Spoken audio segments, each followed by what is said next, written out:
Hi Aries, and welcome back to my channel. This is Glamour Spell Tarot, and this is going to be your reading for October 2020. I have been called upon to change a little bit the structure of this reading. So far, you guys have been used to me doing readings out of love, or for I experiment to do business and finances as well. I have actually decided that I will let the divine pass the messages that are for your highest good.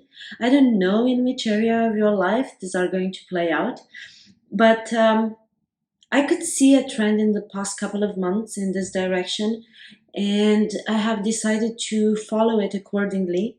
Because at the end of the day, when I started with this channel, it was because there were messages there that were meant for you, my subscribers, you, the person that has just stumbled upon my channel, stumbled upon this reading.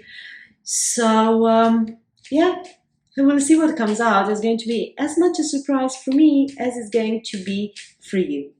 So the intention I'm going to hold is that these messages are going to be for your highest good. I'm actually using the Making Magic deck. I'm using these cards as oracle cards.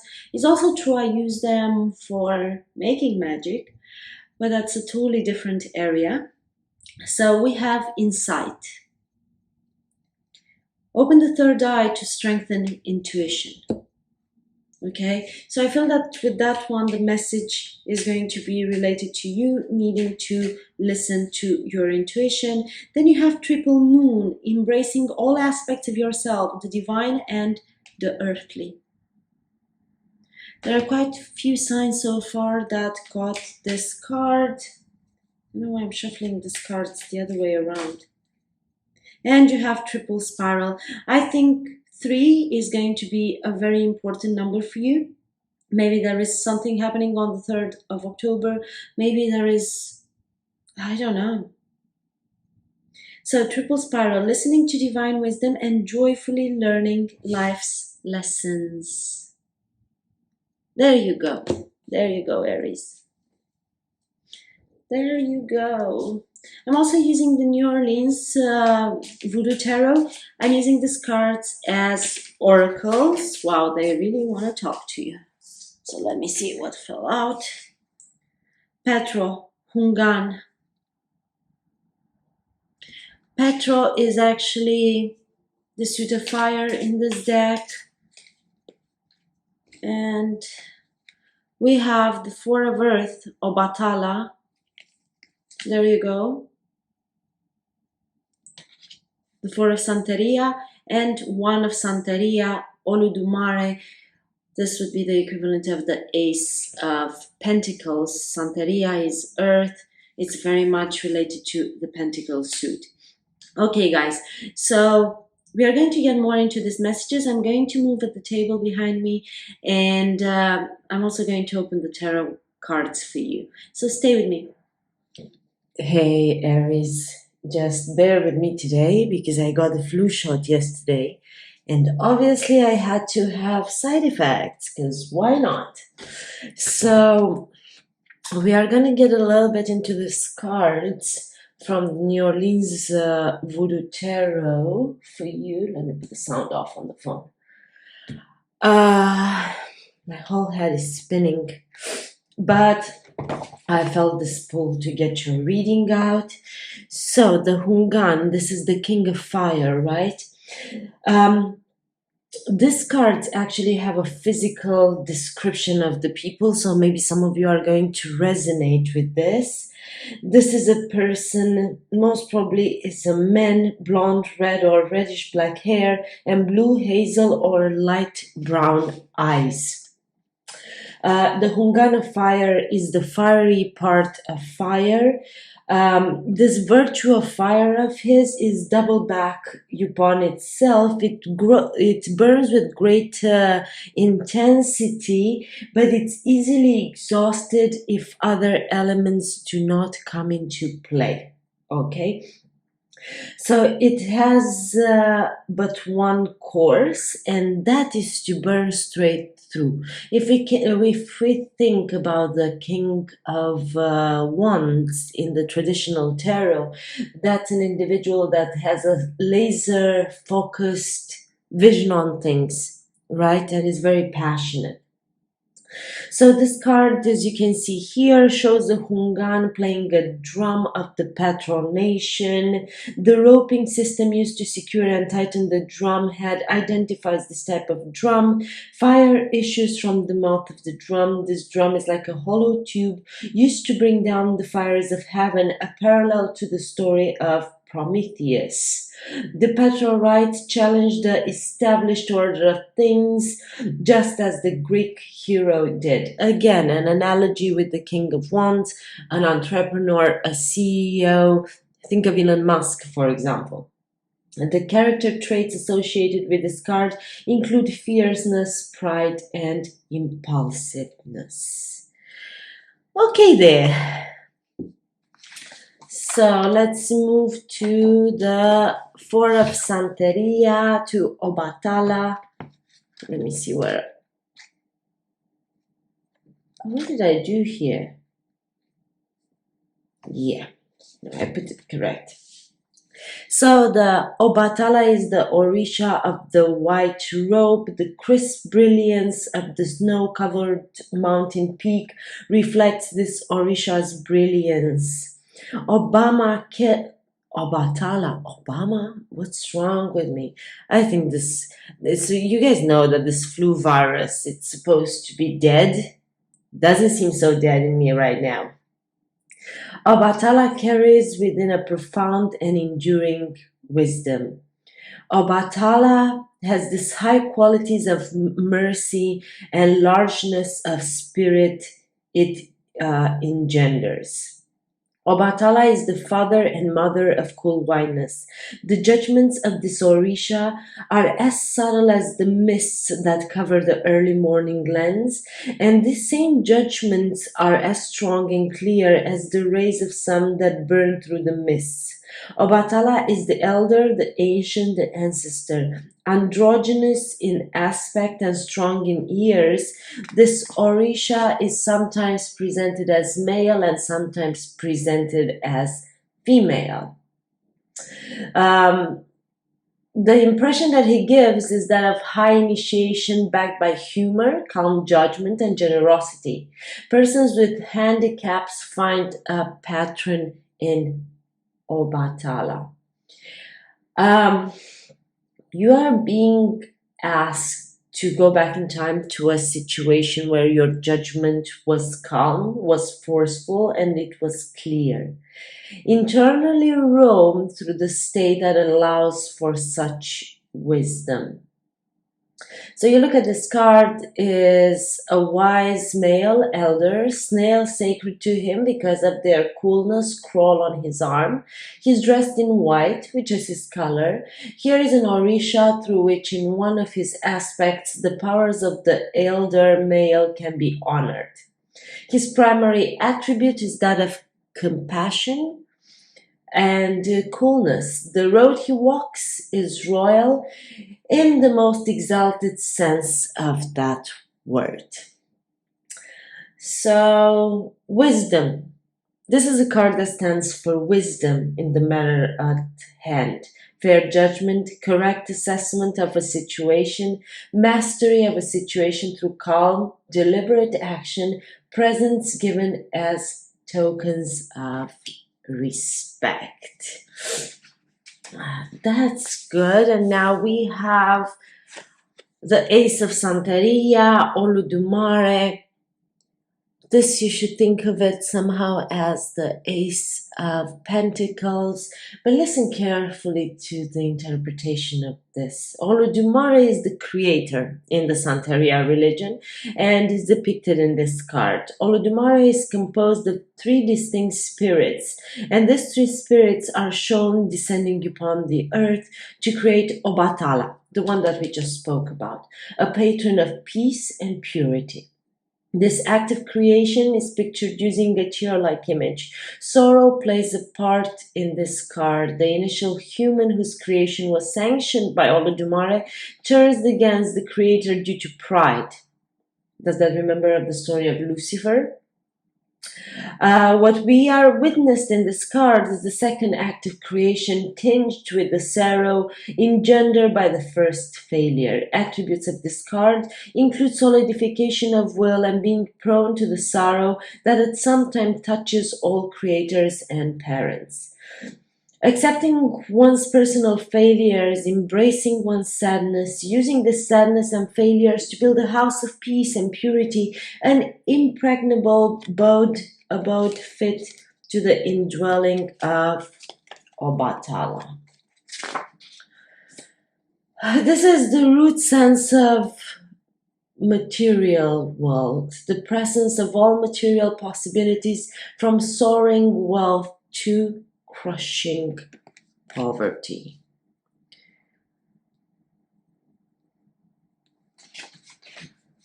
This is an interesting perspective we are given here. Let's move quickly to the tarot cards. Okay. The Knight of Rings. This is an offer coming your way, but this is an offer that took a long time to reach its destination, because the Knight of Rings, the Knight of Pentacles, it's always a slow-moving energy. It's like slow and steady wins the race. He's the only knight that crosses the finish line. He doesn't rush. His moves are calculated, but the road he has taken is a long one. It takes time. It's a little bit like the second creation of Olodumare. Mistakes have been made along the way, and this individual is cautious. Also, you might be dealing with a Pisces, or something happened around the Pisces full moon. This is a sense this individual here took a long time to come through, because they had to see the world from a different perspective, or a situation from a different perspective. They had to gain that enlightenment that setting yourself up upside down could only give. Changing your position on a topic, gaining more knowledge maybe on a topic as well. The Four of Rings, letting go of something that you have been holding on for too long. Letting go. Let go and let God. When you hold on to something too tight, you tend to suffocate it. And that could be, again, letting go of a concept, moving away from something that has caused great emotional struggles. But with emotional struggles, it's also a sense of transformation, and it's also a sense of how would I call this? Growth. Because only when you go through emotional struggles and you're in a situation where you have to let go of something, this is when you grow. And this is when you allow the universe to, I just said that, let go and let God. This is when you allow the universe take charge. This is when you let destiny play its part, the wheel of fortune. The wheel is about to change. I feel that there are fortunate times ahead. You are switching the emotional trauma for something better. You need to be in your power. You need to step in your power. You need to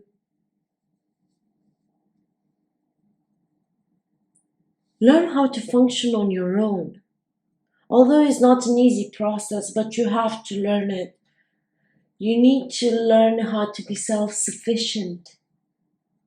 And I feel this transformation, this is what is bringing you. Maybe you have been waiting for an offer for way too long, and when it didn't show up, you decided to take a different route. You decided to switch something.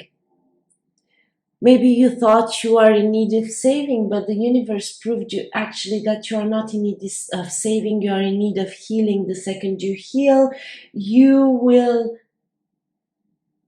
gain the power, gain the strength to be self-sufficient, to function on your own, not to expect that saving. You're moving away from something that has not been working. You're moving away from conflict because before the Six of Swords is the Five of Swords that comes. In order for you to move away from, maybe you have been waiting for someone to change their ways. Again, we have the Knight of Wands.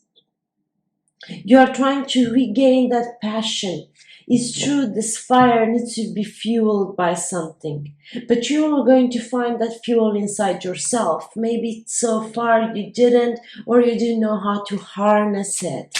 From what to harness it, from what elements. But I feel there is, and I was just looking at the inside cards, and then the moon card flies out. You might definitely be dealing with the Pisces. This is about secrets. This is about the unknown. This is about psychic abilities. This is about intuition. And we had here the insight. Whatever information came out here, you have gained the necessary insight to harness these passions that you have, to harness the fire, to add gas to the fire in the most positive of ways. You need to open your third eye. You need to open up your intuition and use it, because you have all of the elements you need inside yourself. You don't need them from the outside. There is a divine couple here, the King of Wands and the Queen of Wands. But I think the universe, what it's telling you is first to learn how to function on your own, and then your perfect match made in heaven is going to come, and you won't be expecting it. You are not going to see this coming, but it's someone who's highly competitive with you. You have been very hurt in the past. I was just mentioning earlier, a little bit earlier, this healing process. You have been very hurt. You have been left for dead, and you are afraid with the moon card that situation is going to repeat itself. But you also need to understand that tens are about completions. Good or bad, something ends. Maybe you had to make a decision and get out of a marriage or a relationship that hasn't been as you expected it to be. Maybe you have been waiting for someone to change for a long time and they never did, and the whole thing left you very hurt and left you very distrustful. There is a lack of trust. But when something is meant to happen, this could also speak about that divine couple coming into union with this someone that you are highly compatible with, and you need to let go of the fear, because this is your wish fulfillment. Maybe when you first went for the relationship you have been in, you thought that's going to be the one and that's it, and you tried to make it work, but it didn't. It didn't, and all it created was emotional trauma and emotional unfulfillment. And at one point, you kind of realized you had to let go of that and move on. Move on if you want this happiness, if you want to transform. Yeah, again, the process of healing. 9 of Cups, you have 10 of Cups after. I swear to you, whatever, just let go of the past. I know it's easier said than done, but just let go of the past, because what the universe has prepared for you with this Wheel of Fortune, your luck is about to change. Don't let past experiences influence your future. Don't let the negative make you see the world and love and whatever else in bleak colors, because each and every person that comes in your life deserves a fair chance. And not everyone is the same. Not everyone is the same. 7 of Rings. You have been manifesting for this. You have been wishing for this for so long, and the universe is finally giving it to you. But it's up to you if you are going to accept it or not. This is going to be balanced. Or maybe you have been waiting for a separation or for a divorce from this person that you have been with for a while, or you started wishing it for it recently when you saw that that person is not going to change. You need to use these two aspects of your personality. The loving, intuitive individual that is inside of you, the person that has the ability to love and has the ability to give their heart, and the logic. Learn what you have to learn from your past experiences, but also don't let that influence your future and consider that everyone is the same and everyone is out there to get you. Know when to be the Queen of Cups and know when to be the Queen of Swords.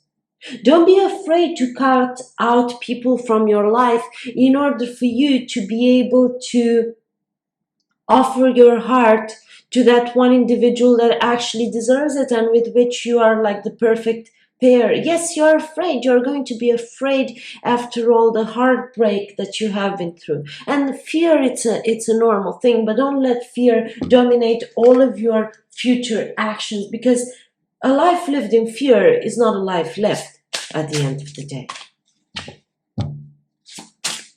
A life lived in fear is not a life worth living.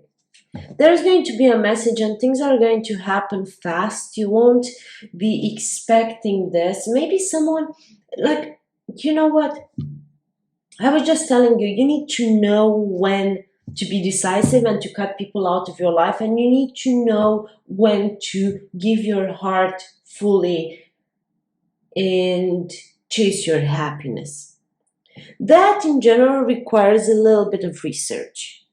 Do your research, do your homework, and you will know. Take the time to think, take the time to meditate, take the time to be with yourself and discover what you want and what you don't want in your life, and then making the choice or deciding who really deserves a spot in your life and who doesn't is going to be way easier. If you have all the information that you need, it's way easier to make a decision. But in order to make this decision, you will need a lot of strength. You will need a lot of strength. You will need to be in control. You will need to have the ability to deal with your fears. Deal with your fears and move forward. Because you deserve it. You deserve a beautiful life, Aries.